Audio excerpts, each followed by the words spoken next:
Hey everybody, what it do? Welcome back to another vid by your boy Joe Van, aka the Oatman. It's time for another episode of Thoughts. I want to start this by saying I'm not a real gamer. I've played hundreds of games and pretty good at the old twin stick controls, but my interest in different video game genres is extremely narrow. I ain't into RPGs, open world narratives, or stealth games, battle royales, survival games, none of that. My gaming interests are so narrow that I literally self-identify as not a gamer. I just play Zelda and Halo. That's what I tell people. My true passion in video games lies with stories. That's why I fell in love with Zelda games in particular. And that bias is what shaped this video. So no hard feelings if you don't agree with the points I make, that's just where I'm coming from. My introduction to the Legend of Zelda franchise was with Ocarina of Time. It was the first 3D game of the series and it completely blew up on the global stage. It was like Titanic. For a long time, Ocarina of Time was the highest grossing Zelda game and most people's introduction to the series. That is, until in 2016 with Breath of the Wild. The world is an ever-moving place, and new generations are constantly coming up.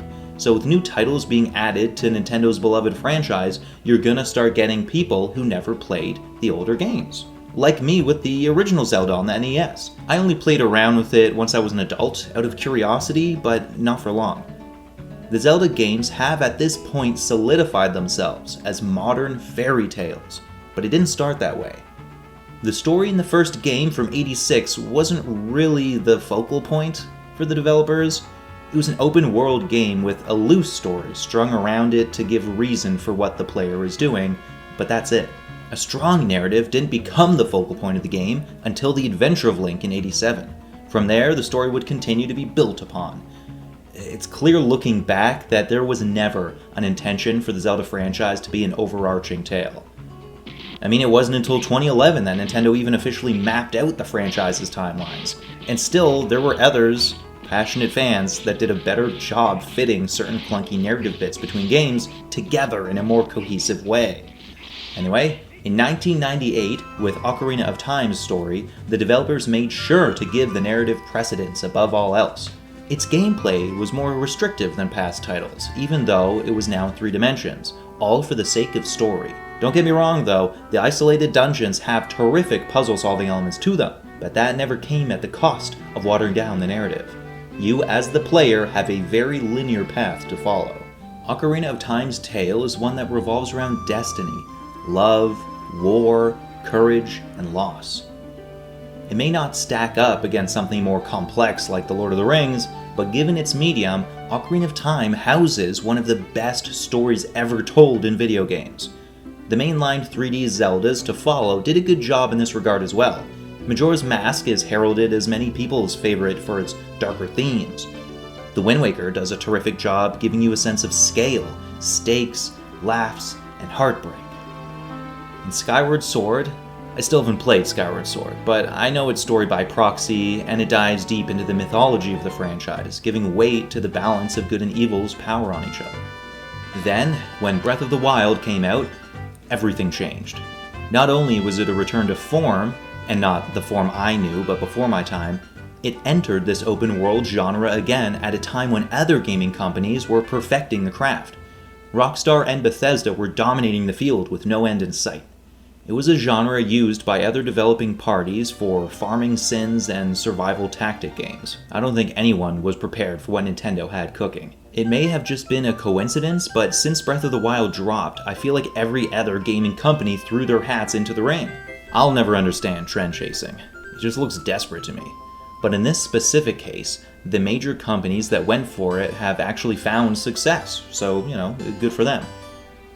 You got the likes of Elden Ring, Halo, and now Sonic? What a time for those who love open world games, I guess.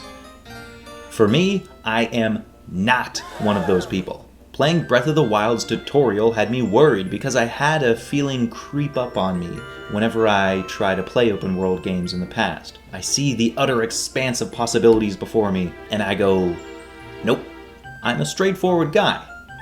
I played GTA 5's open world and enjoyed it, but got all flustered at its multiple endings. I have a compulsion to experience all possible narratives, so when I feel like too many branches emerge in a narrative, I choose the only acceptable path and turn the shit off. In my real life, I move on from events. I hold no great regrets in life, because what happened, happened. And thinking about what ifs are just a waste of time. But in these type of video games, the what ifs are actually real, and that just can't sit with me. I have to run them. I had a similar experience with Cyberpunk, but for whatever reason was okay wading through the multiplicity and just playing it once, accepting the fate I chose. Where was I though? Where am I? Can I do a redo? Breath of the Wild is an open world, that's for sure, but it doesn't bank on the multiple narrative elements, like those other games. That alone makes it my favorite open world game. I can rest easy just enjoying all the side quests knowing it doesn't matter what order I do it in. So there I was, at the beginning. I became accustomed to its controls, and once my ghost teacher was finished showing me all he could, I met him at the top of the Temple of Time, where in a single cutscene, he exposition dumped the entire premise of the game's story on me, and it was one of the worst deliveries of information I had ever experienced in any media.